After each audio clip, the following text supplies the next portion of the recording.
Good morning students. मैं राजेश कुशवाहा आप सभी का अपने यूट्यूब चैनल आर के कुशवाहा इंग्लिश 563 में स्वागत करता हूं। प्रिय विद्यार्थियों, पिछले वीडियोज में हम लोगों ने टेंसेस, उनकी हेल्पिंग वर्ब्स और वर्ब के फॉर्म्स, उनके हिंदी पहचान और साथ ही साथ पिछले दो वीडियोज में हम लोगों ने इंडेफिनिट टेंसेस और कॉन्टिन्यूअस टेंसेस के बारे में अध्ययन कर लिया था। आज हम लोग उसी सीरीज को आगे बढ़ाते हुए परफेक्ट टेंसेस का अध्ययन करेंगे। परफेक्ट टेंसेस में प्रेजेंट परफेक्ट, पास्ट परफेक्ट और फ्यूचर परफेक्ट टेंस का अध्ययन करेंगे। तो आइए शुरू करते हैं परफेक्ट टेंसेस को। परफेक्ट टेंसेस, जैसा कि आप जानते हैं, जितने भी परफेक्ट टेंसेस होते हैं, चाहे वो प्रेजेंट परफेक्ट टेंस हो, चाहे पास्ट परफेक्ट टेंस हो, चाहे फ्यूचर परफेक्ट टेंस हो, सभी परफेक्ट टेंसेस में मेन वर्ब की थर्ड फॉर्म लगती है। ये विशेष ध्यान देंगे कि जितने भी परफेक्ट टेंसेस हैं उनमें मेन वर्ब की थर्ड फॉर्म लगती है और इसके अलावा जो हेल्पिंग वर्ब लगती है वो हैव और हैज। परफेक्ट टेंसेस में, प्रेजेंट परफेक्ट टेंस में, सभी परफेक्ट टेंसेस में वर्ब की थर्ड फॉर्म लगती है और प्रेजेंट परफेक्ट की अगर हम बात करें तो प्रेजेंट परफेक्ट टेंस में हैव और हैज हेल्पिंग वर्ब का यूज किया जाता है। तो आइए कुछ एग्जांपल्स देखते हैं प्रेजेंट परफेक्ट टेंस से रिलेटेड। इस टेंस का हिंदी जो भाव आता है वो आता है चुका है, चुकी, यानी कंप्लीटनेस का भाव आता है। कोई कार्य कंप्लीट हो जाता है, उस स्थिति को दर्शाने के लिए परफेक्ट टेंसेस का यूज किया। परफेक्ट का मतलब ही होता है पूर्ण, तो परफेक्ट टेंसेस में हम कंप्लीटनेस, कंप्लीट भाव को देखते हैं। आइए देखते हैं एग्जाम्पल। पहला एग्जाम्पल है India has one the match. India ने मैच जीत लिया है। इंडिया मैच जीत चुका है। इंडिया ने मैच जीत लिया है। ये प्रेजेंट परफेक्ट है। ध्यान देना है आपको कि हैज जो हेल्पिंग वर्ब है सिंगुलर सब्जेक्ट के साथ यूज होती है और हैव जो हेल्पिंग वर्ब है ये प्लूरल सब्जेक्ट के साथ यूज होती है। तो पहला जो एग्जाम्पल है इसमें इंडिया सब्जेक्ट सिंगुलर है, इसलिए हेल्पिंग वर्ब का यूज हैज हुआ है। और स्ट्रक्चर हम लोगों ने पहले ही सेंटेंस पढ़ लिया था कि अगर असर्टिव सेंटेंस होता है तो subject, verb, object, manner, place, time, ये स्ट्रक्चर होता है। सब्जेक्ट इंडिया है, फिर हेल्पिंग वर्ब, वर्ब और फिर उसके बाद ऑब्जेक्ट है।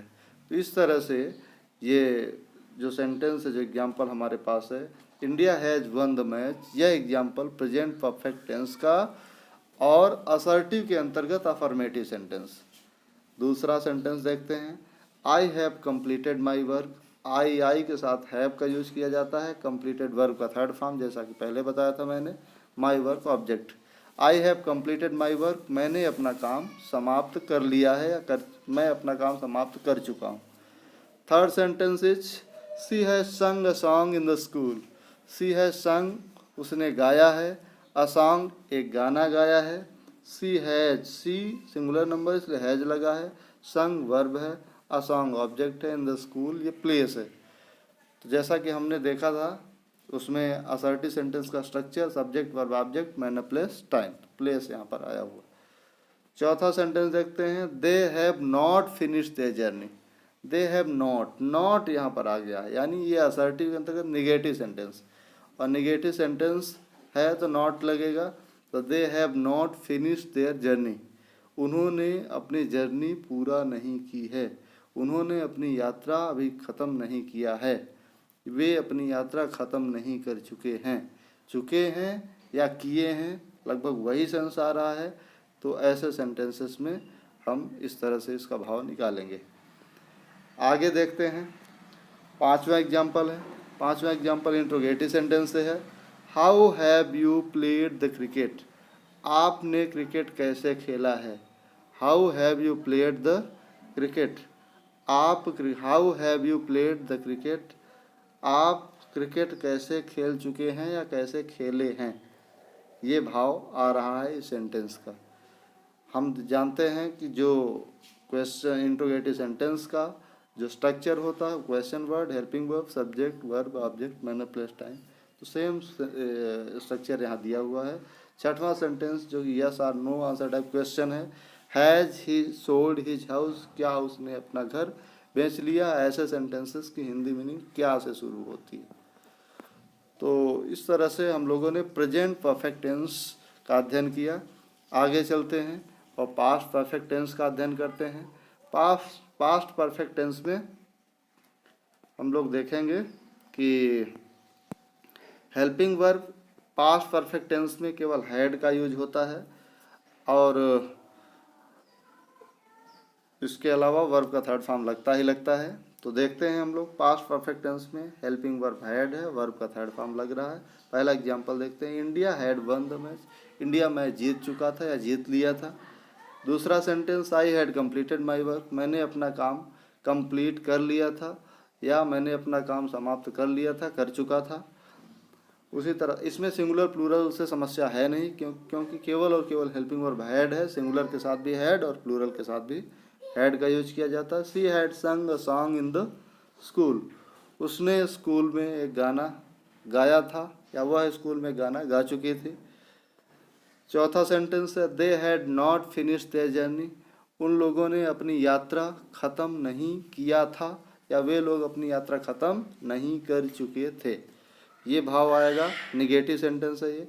पांचवा सेंटेंस इंट्रोगेटिव है और क्वेश्चन वर्ड वाला इंट्रोगेटिव है। तो क्वेश्चन वर्ड वाले इंट्रोगेटिव को हम लोग देखते हैं कि how had you played the cricket, आपने क्रिकेट कैसे खेला था या आप क्रिकेट कैसे खेल चुके थे, ये भाव आ रहा है। छठवां सेंटेंस है, had he sold his house, क्या उसने अपना घर बेच दिया था या क्या वह अपना घर बेच चुका था, ये भाव आता है। या था आएगा या फिर चुका था पास्ट परफेक्ट टेंस में। हेल्पिंग वर्ब हैड है जो सिंगुलर और प्लूरल दोनों के साथ लगती है। आगे चलते हैं, फ्यूचर परफेक्ट टेंस को देखते हैं। फ्यूचर परफेक्ट टेंस में जो हेल्पिंग वर्ब लगती है वो विल हैव, शैल हैव है।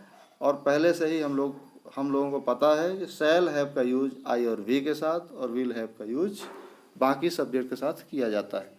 तो पहला एग्जांपल देखते हैं, India will have won the match, India match जीत चुका होगा, ये भाव आ रहा है। दूसरा sentence, I shall have completed my work, मैं अपना काम कर चुकी होगी या मैं अपना काम कर चुकी होगी, यही भाव आएगा इसमें।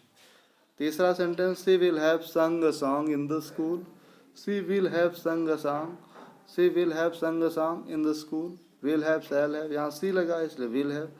पहला जो दूसरा सेंटेंस है, दूसरे सेंटेंस में आई लगा इसलिए शैल हैव यहाँ पे लग गया। तो आई और वी के साथ शैल और बाकी सभी सब्जेक्ट के साथ विल का प्रयोग किया जाता है। तो सी will have sung a song in the school, वह स्कूल में गाना गा चुकी होगी। दे विल नॉट हैव, हाँ यहाँ ध्यान देना, चौथे सेंटेंस में ध्यान देना, नॉट का यूज हुआ है। लेकिन नॉट कैसे होगा, जैसे कि हम लोग कॉन्टिन्यूस में देखे थे, विल बी को देखे थे, उसी तरह से विल हैव को देखेंगे। अगर हमारी हेल्पिंग वर्ब दो शब्दों वाली होगी तो नॉट उसके बीच में आएगा। अगर नॉट का यूज हम कर रहे हैं तो नॉट उन दोनों शब्दों के बीच में आएगा।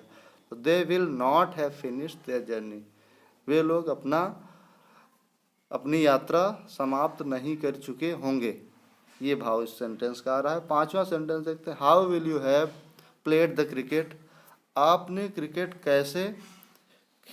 क्रिकेट कैसे खेल चुके होगे, ये भाव आ रहा है इसमें। तो इंट्रोगेटिव सेंटेंस है, इंट्रोगेटिव सेंटेंस में अगर हेल्पिंग वर्ब दो शब्दों वाली है तो सब्जेक्ट भी बीच में आएगा, ये ध्यान रखना है आपको। छठवां सेंटेंस भी देखते हैं, विल ही है, विल हैव हमारे हेल्पिंग वर्ब है लेकिन सब्जेक्ट ही है और सब्जेक्ट को हम क्या कर रहे हैं, बीच में रख रहे हैं।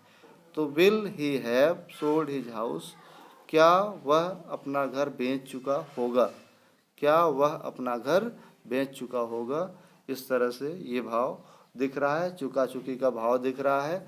जितने भी परफेक्ट टेंस होते हैं, चाहे प्रेजेंट परफेक्ट हो, चाहे फ्यूचर परफेक्ट हो, चाहे पास्ट परफेक्ट हो, सब में वर्ब का थर्ड फॉर्म लगेगा और हैव का कोई न कोई रूप हेल्पिंग वर्ब के फॉर्म में लगेगा। जैसे हैव हैज प्रेजेंट परफेक्ट में, हैड पास्ट परफेक्ट में, will have shall have future perfect.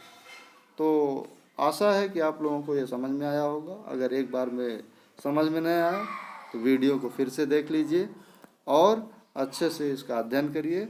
और आपसे आग्रह है कि चैनल को सब्सक्राइब करें, लाइक करें, शेयर करें और अगर ज़रूरत पड़े, अगर किसी भी चीज़ कोई भी चीज़ नहीं समझ में आ रही तो आप कमेंट करके पूछ सकते हैं कि सर यहाँ पर क्या प्रॉब्लम, यहाँ पर कौन सी स्थिति होगी, कैसे क्या यूज होगा। अगर कोई स्थिति आपको नहीं समझ में आ रहा है, कोई भी लाइन, कोई भी एग्जांपल्स नहीं समझ में आ रहे हैं या कैसे यूज हुआ है वो नहीं समझ में आ रहा है, तो आप ज़रूर कमेंट करके पूछ सकते हैं। Thank you, have a nice day.